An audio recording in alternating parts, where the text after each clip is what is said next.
आज के case studies के इस लेक्चर में बात करेंगे कोर्ट ने पत्नी के मेंटेनेंस को हमेशा के लिए बंद कर दिया और पति से कह दिया कि अब आपको मेंटेनेंस देने की आवश्यकता नहीं है। आज के बाद आपको मेंटेनेंस नहीं देना, अब आपको मेंटेनेंस नहीं देना है।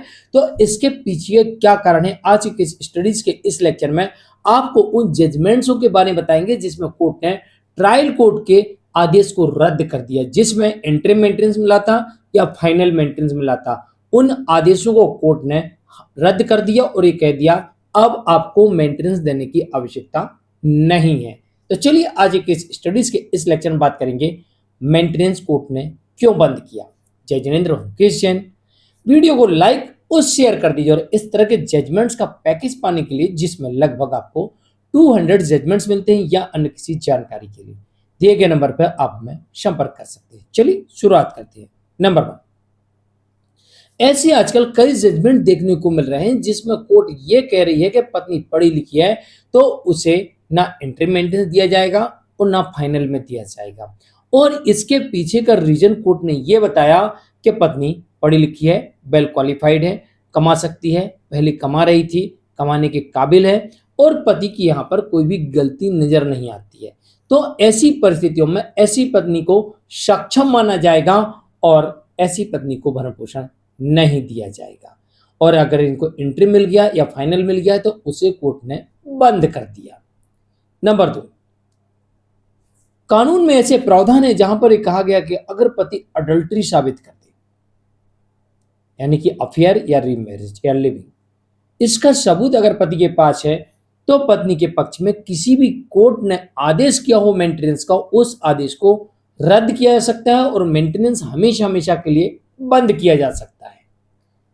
नंबर 3, दूसरी शादी कर ली हो, चाहे डाइवोर्स के पहले और चाहे डाइवोर्स के बाद, दोनों ही परिस्थितियों में अगर दूसरी शादी कर ली है तो बस पति को इसका सबूत लगाना होता है।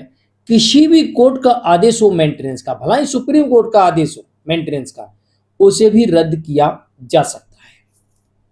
नंबर 4, अगर पति कोर्ट में यह साबित कर दे कि उसकी कोई गलती नहीं है, उसने कुछ नहीं किया, पत्नी के साथ कुछ भी नहीं किया, उसकी कोई गलती नहीं है, बल्कि उसने पत्नी को बहुत अच्छे से रखा, अपने पति धर्म का पालन किया और अभी पत्नी को अपने साथ रखना चाहता है, तो ऐसी परिस्थिति में अब पत्नी को कोई ऐसा विशेष कारण सबूतों के साथ दिखाना पड़ेगा कि वो क्यों पति से अलग रह रही है। ऐसी क्या आफत आन पड़ी है कि जिसकी वजह से वो पति के साथ नहीं रह सकती। और अगर पत्नी ऐसा साबित करने में सफल नहीं होती है तो फिर माना जाएगा पत्नी बिना किसी कारण के अलग रह रही है और ऐसी पत्नी को अब भरण पोषण नहीं दिया जाएगा। किसी भी कोर्ट से ऐसी पत्नी को कोर्ट मेंटेनेंस नहीं देती। और ये अगर पति की कोई गलती नहीं है तो ये साबित करना बहुत आसान है। मैंने कई बार इसके बारे में डिटेल में बताया है कैसे साबित करें कि पत्नी बिना किसी कारण के अलग रह रही और मेरी कोई गलती नहीं है, जिसके आधार पर पत्नी को किसी भी प्रकार का कोई भी बेनिफिट फिर नहीं मिलता और पत्नी के सारे केसेस को कोर्ट डिसमिस कर देती है। यहां तक कि पति को without alimony, without maintenance court divorce की डिक्री भी दे देती है। नंबर 5, पत्नी आदतन पति को गलत साबित करने का प्रयास करती रहती है, धमकाती रहती है और धमकी देती है हम तेरी नौकरी खा जाएंगे, तुझे कहीं का नहीं छोड़ेंगे, या फिर आदतन अभद्र भाषा का प्रयोग करती है। आदतन पति और उसके परिवार को अपमानित करने का आदत पड़ चुका है, या फिर आदतन झूठे आरोप लगाती है, झूठे केस करती है। तो इस ग्राउंड पर भी पत्नी का हमेशा हमेशा के लिए कोर्ट मेंटेनेंस बंद कर सकती है। जानकारी कैसी लगी कमेंट में जरूर लिखिए, वीडियो को लाइक शेयर कर दीजिए। मिलते हैं एक और केस स्टडीज के एक और लेक्चर में। आज के लिए इतना ही। नमस्कार।